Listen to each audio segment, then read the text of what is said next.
Volume 2 just a continuation of Volume 1, or do you see the two books as different? I see them as different. I tried some new things on this one.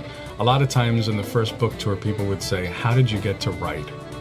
Like, how did that all start? So a few of my essays talk about the writing process, what it is like for me to write, how did I start with the Irish voice, those kinds of things. And then I also wrote a short story in the vein of Roddy Doyle, who's a complete hero of mine.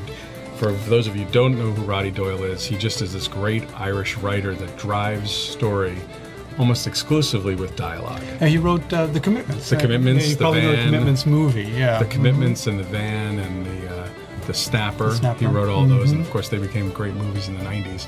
But I wrote this story called 50 Shades of Green, and it's basically about the wives go to the book club to talk about 50 Shades of Grey, and the husbands are at the pub, the Irish pub, talking about how, let's say, things changed in the bedroom since the book came out. So it's just that real Irish wit, and they are now becoming more liberated, let's say, and they don't know how to handle it, and it just makes for a lot of comedy. And what's interesting about it is that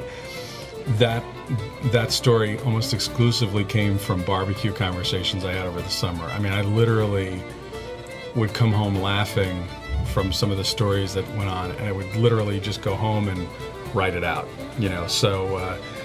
so many of those things that were said around the time 50 Shades of Grey came out, because over the summer everybody was talking about it, and that was just a lot of fun to write it. And it was just literally live conversations that I took the best bits out of it and made this dialogue like Roddy Doyle would. So any plans for Volume 3? I've written a couple of things. I mean, these still are the weekly columns. So, if I get enough weekly columns, that becomes a book. But I've actually done a couple of other things that are interesting with this one. I've taken a few of the stories and I've made them into a play form. So I'm going to be trying that in New York City a couple of times.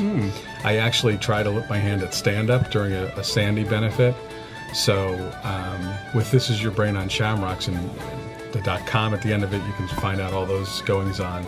I'm almost building a brand. You know what I mean? Just building a brand that would include just maybe a play, maybe a book, maybe a stand-up thing, and that's really exciting. So I wouldn't say that there's not going to be a number 3, but right now I'm really involved in this one now and seeing if I can kind of bend it and make it a bit more plausible into other things. Okay. Well, thanks very much for speaking with us today. Thank you. It's great. And thanks for all your support. I really appreciate it. And once again, you can find Mike's new book and lots of information about Mike and his burgeoning brand at thisisyourbrainonshamrocks.com. Thanks again for meeting us here on Celtic Sunday Brunch. Thank you. On WDVR 89.7 FM.